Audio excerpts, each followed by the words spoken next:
Welcome to the Daily Chronological Bible.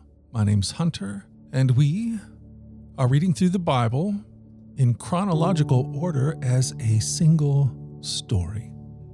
And that story is all about Jesus. We will look at this whole book through the lens of Jesus. It is a revelation of Him, and He has revealed to us the heart of the Father. He has invited us all to participate with Him in the life that He shares with the Father and the Spirit. Today, day number 20, we are in the book of Job, chapters 5 through 7. This is the word of the Lord. Job 5. Eliphaz's response continues. Cry for help, but will anyone answer you? Which of the angels will help you? Surely resentment destroys the fool, and jealousy kills the simple. I have seen that fools may be successful for a moment, but then comes sudden disaster. Their children are abandoned far from help. They are crushed in court with no one to defend them. The hungry devour their harvests, even when it is guarded by brambles. The thirsty pant after their wealth, but evil does not spring from the soil, and trouble does not sprout from the earth. People are born for trouble, as readily as sparks fly up from a fire. If I were you, I would go to God and present my case to Him. He does great things too marvelous to understand. He performs countless miracles. He gives rain for the earth and water for the fields. He gives prosperity to the poor and protects those who suffer. He frustrates the plans of schemers, so that the work of their hands will not succeed. He traps the wise in their own cleverness, so their cunning schemes are thwarted. They find it is dark in the daytime, and they grope at noon as if it were night. He rescues the poor from the cutting words of the strong, and rescues them from the clutches of the powerful. And so at last the poor have hope, and the snapping jaws of the wicked are shut. But consider the joy of those corrected by God. Do not despise the discipline of the Almighty when you sin, for though He wounds, He also bandages. He strikes, but His hands also heal. From 6 disasters He will rescue you. Even in the 7th, He will keep you from evil. He will save you from death in the time of famine, from the power of the sword in the time of war. You will be safe from slander and have no fear when destruction comes. You will laugh at destruction and famine. Wild animals will not terrify you. You will be at peace with the stones of the field, and its wild animals will be at peace with you. You will know that your home is safe. When you survey your possessions, nothing will be missing. You will have many children. Your descendants will be as plentiful as grass. You will go to the grave at a ripe old age, like a sheaf of grain harvested at the proper time. We have studied life and found all this to be true. Listen to my counsel and apply it to yourself. Job chapter 6. Job's second speech, a response to Eliphaz. Then Job spoke again. If my misery could be weighed and my troubles be put on the scales, they would outweigh all the sands of the sea. That is why I spoke impulsively. For the Almighty has struck me down with His arrows. Their poison infects my spirit. God's tares are lined up against me. Don't I have the right to complain? Don't wild donkeys bray when they find no grass and oxen bellow when they have no food?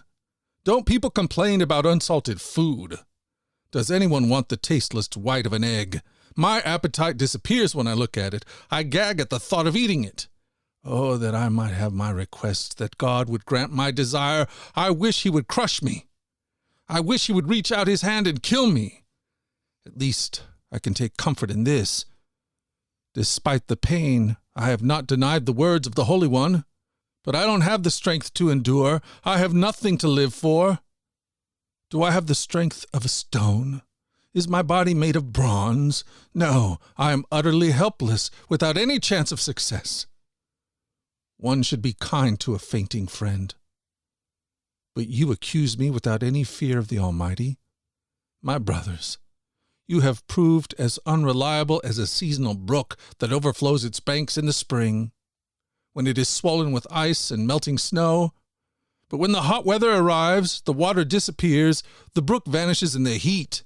The caravans turn aside to be refreshed, but there's nothing to drink, so they die. The caravans from Timnah search for this water. The travelers from Sheba hope to find it. They count on it, but are disappointed. When they arrive, their hopes are dashed. You too have given no help. You have seen my calamity, and you are afraid. But why? Have I ever asked you for a gift? Have I begged for anything of yours for myself? Have I asked you to rescue me from my enemies or to save me from ruthless people? Teach me, and I will keep quiet. Show me what I have done wrong. Honest words can be painful, but what do your criticisms amount to? Do you think your words are convincing when you disregard my cry of desperation? You would even send an orphan into slavery or sell a friend. Look at me. Would I lie to your face? Stop assuming my guilt, for I have done no wrong. Do you think I'm lying? Don't I know the difference between right and wrong? Job 7. Is not all human life a struggle? Our lives are like that of a hired hand, like a worker who longs for the shade, like a servant waiting to be paid. I too have been assigned months of futility, long and weary nights of misery. Lying in my bed, I think, when will it be morning? But the night drags on, and I toss till dawn. My body is covered with maggots and scabs. My skin breaks open, oozing with pus. My days fly faster than a weaver's shuttle. They end with no hope. Oh God, remember that my life is but a breath, and I will never again feel happiness. You see me now, but not for long. You will look for me, but I will be gone, just as a cloud dissipates and vanishes. Those who die will not come back. They are gone forever from their home, never to be seen again. I cannot keep from speaking. I must express my anguish. My bitter soul must complain. Am I a sea monster or a dragon that you must place me under guard? I think my bed will comfort me, and sleep will erase my misery. But then you shatter me with dreams and terrify me with visions. I would rather be strangled, rather die than suffer like this. I hate my life, and I don't want to go on living. Oh, leave me alone for my few remaining days. What are people that you should make so much of us, that you should think of us so often? For you examine us every morning and test us every moment. Why won't you leave me alone, at least long enough for me to swallow? If I have sinned, what have I done to you, O watcher of all humanity? Why make me your target? Am I a burden to you? Why not just forgive my sin and take away my guilt? For soon I will lie down in the dust and die. When you look for me, I will be gone.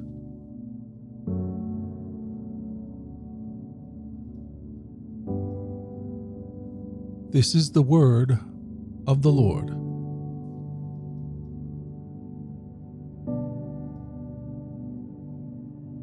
Thank you for joining us at the Daily Chronological Bible. You can find out more about our other podcasts at dailyradiobible.com, where people from all around the world come to join us in this journey through the Scriptures, where we allow the Scriptures to point us to the God who is love, the God revealed to us fully in Jesus. Again, that website is dailyradiobible.com. Until tomorrow, let's go forward in God's joy. Let's let His joy be our strength. And let us always remember this, that you are loved. No doubt about it. Alrighty, I'll talk to you again tomorrow.